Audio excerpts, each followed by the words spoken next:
Alors, exportation du TSV. Donc, on a une autre exportation qu'on a faite. Renommage du TSV en extension TXT, on va le faire aussi. Conception du PSD. Alors, vous ouvrez le dossier 9 et que je vous ai fourni. Et dans le dossier 9, vous trouvez toutes les images PNG qui sont susceptibles d'être utilisées par Photoshop. Donc, je les ai copiées là. Voilà, je les ai mises à côté du fichier Photoshop. C'est ce qu'il y a de plus simple. Parce que si on les mettait dans un autre dossier, on serait obligé dans le tableau de faire le chemin absolu. Genre, c'est sur ce Mac-là, dans le dossier de tel utilisateur, dans tel dossier, dans tel sous-dossier, vous voyez, le chemin absolu. Tandis que mettre les images juste à côté du fichier Photoshop, il n'y a même pas besoin de s'occuper du... savoir si Photoshop va les trouver ou pas. C'est comme ça que ça marche. Si elles sont juste à côté, ça, il les voit. OK. Donc ça, c'est l'ancien où j'étais le seul à avoir répondu. Donc ce que vous allez faire maintenant, c'est... il va falloir aller chercher le dossier que vous avez téléchargé tout à l'heure avec vos réponses là. Voilà. D'ailleurs, je vais noter aussi dans le nom du fichier ici que c'était à 14h02. Voilà. À 14h02. Parce que c'était indiqué sur le nom du dossier, mais pas le fichier à l'intérieur. Voilà. Test A du 5 avril 2025 à 14h02. Voilà. Je vous conseille de le renommer aussi.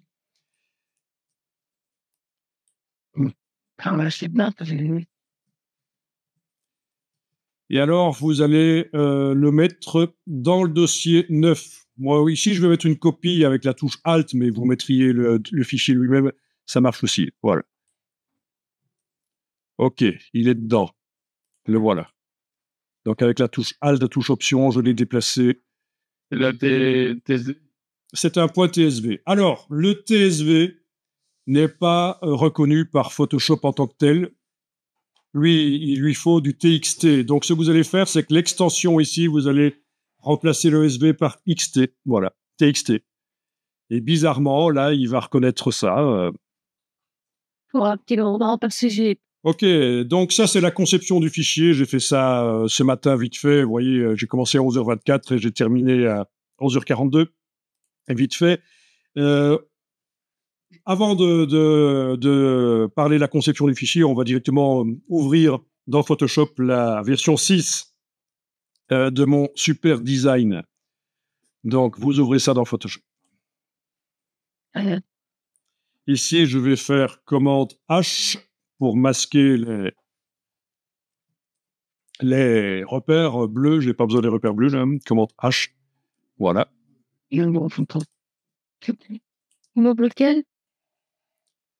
Donc voilà, j'ai juste fait vite fait ce truc. Donc prénom, ce sera remplacé bien sûr par votre prénom.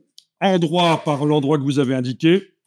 Le 2 ici, c'est pas une variable forcément. Et on a 3 zones pixels de 3 couleurs différentes qui pourront être remplacées par les images. Bien. Alors, palette des calques, menu fenêtre calque, ce sont bien des calques qui séparés, bien sûr, avec le nom de la variable. Ce n'est pas obligatoire que le calque porte exactement le nom de la variable, mais ça facilite la compréhension quand on fait ça. Donc, au niveau ici, si je vais ouvrir le fichier texte, les variables sont indiquées là. On a donc une variable qui a été faite automatiquement par le Google Form horodateur, l'heure à laquelle la réponse a été donnée. Une variable endroit, prénom, animal, plat, vacances, c'est exactement écrit comme ça en majuscule, sans accent. C'est pas plus mal de ne pas utiliser des accents. Ça pose parfois des problèmes. Eh bien, ce qu'on va faire maintenant, c'est aller dans le menu Images de Photoshop, variable, ensemble de données. Image, variable, ensemble de données. Voilà. Alors, est-ce que oui, il va falloir importer. Vous allez devoir importer, et moi aussi d'ailleurs, vous allez devoir importer le fichier TXT. Et en fait, les variables dans ce document, j'ai déjà défini que tel ou tel calque correspond à telle ou telle variable qui est dans le fichier texte. Donc, ce boulot-là a déjà été fait. Il faut juste réimporter le fichier avec les nouvelles réponses que vous avez faites tout à l'heure. Donc, dans le panneau variable et plus précisément dans la partie ensemble de données, vous allez cliquer sur importer et vous allez naviguer jusqu'au fichier. Et là, je l'ai déjà chargé précédemment, il y a quelques minutes pendant la pause, j'ai fait le test. Attention, il y a quelque chose ici. Quand vous ferez ça, il faudra absolument choisir ici comme codage de texte Unicode UTF-8, parce que si vous êtes en automatique, ça risque de ne pas fonctionner, il va vous faire un message d'erreur. Donc UTF-8, c'est le codage texte qu'on utilise en Europe, en fait, hein, dans les pays occidentaux. Voilà, remplacer les ensembles de données existants, c'est bon. Donc, sélectionner un fichier, et c'est bien celui-là, voilà. Voilà, OK. Et là, vous voyez que c'est déjà mis à jour, mais on va tenter de passer en revue les différentes jeux de données, en fait, hein, avec ceci. Voilà. Ça fonctionne, voilà, plus ou moins. Il y a une erreur, mais ça, c'était prévu. Mais oui, le fait que les images se superposent mal, OK, ça peut être géré dans les calques. C'est un peu, je vous dis, au niveau du design, moi, ce qui m'intéresse dans un premier temps, c'est que la technique, vous compreniez. Chez moi, ça peut pas. Ah oui, cliquer sur aperçu, en effet, c'était déjà cliqué chez moi, donc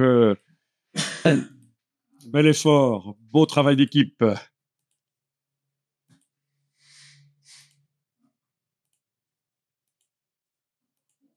Ah, il y a pas mal de gens qui aiment les choux de Bruxelles, je suis content. Oui, quand on clique sur OK, on ne voit pas les variables, c'est les pixels de base. On n'est plus dans le système de variables. C'est normal. OK, alors je ne sais pas si vous avez vu, mais le prénom et l'endroit, ben, ça bouge n'importe comment, hein. Si je retourne là dans image variable, ensemble de données, et que je commence à les passer en vue, vous voyez, c'est un peu du n'importe quoi. Donc, est-ce que vous voyez une solution éventuelle? On va tenter une solution. Allons-y un peu. On prend l'outil de déplacement. On va cocher sélection automatique de calque. Sélection automatique de calque, pas de groupe. Mais ici, ça ne changerait pas grand-chose de toute façon. Voilà. Est-ce que vous voyez cette barre d'options au-dessus? La barre d'options, menu fenêtre, options, si vous la voyez pas. Les options de l'outil, menu fenêtre, options. Donc, pour l'outil de déplacement, sélection automatique, comme ça, et je n'ai qu'à cliquer sur le calque et normalement, il s'est activé. D'ailleurs, je peux aller vérifier dans la palette des calques, menu fenêtre calque, c'est bien le bon calque qui s'est activé. Même pas besoin de chercher parce que parfois, il y en a beaucoup. Donc, voilà, sélection automatique, intéressant. Ensuite, outil texte. L'outil texte, dans la barre des options, vous montre plein de choses, notamment l'alignement qui est là, oui. Sinon, il y a aussi les panneaux, paragraphes et caractères qui peuvent être affichés par là, mais voilà, si on clique là-dessus, vous avez les panneaux paragraphes et caractères. Mais sinon, ce qui m'intéresserait, c'est éventuellement que ce calque-là, prénom, soit aligné à droite. Voilà, alignement à droite. Faire à droite. Et avec l'outil de déplacement, je le positionne. Voilà. Est-ce que ça va régler le problème? On va voir. Je clique sur le mot endroit. C'est bien le bon calque qui s'est activé. Endroit, oui. Et celui-là doit être en alignement à gauche. On va voir si ça va aider, qu'il soit en alignement à gauche. OK, tentons ça. image, variable, ensemble de données. Et voilà, ça marche. Quand on passe en revue maintenant, ça marche beaucoup mieux qu'avant. Ah oui, parfois, il y a des noms tellement longs que ça déborde à droite. Ça, il suffirait de faire en plus petit tout ça, ces calculs-là. Voilà. OK.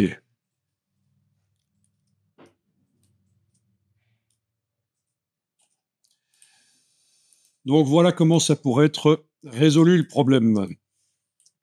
Bien, donc ce que je vous propose de faire, ça je vais l'enregistrer sous un nouveau nom. Dans le dossier, ça va être mon fichier 7 et on va recommencer un fichier Photoshop complètement à tout nouveau. Donc je passe même pas en revue les différentes étapes parce qu'on va le faire ensemble en fait. On va tenter ça.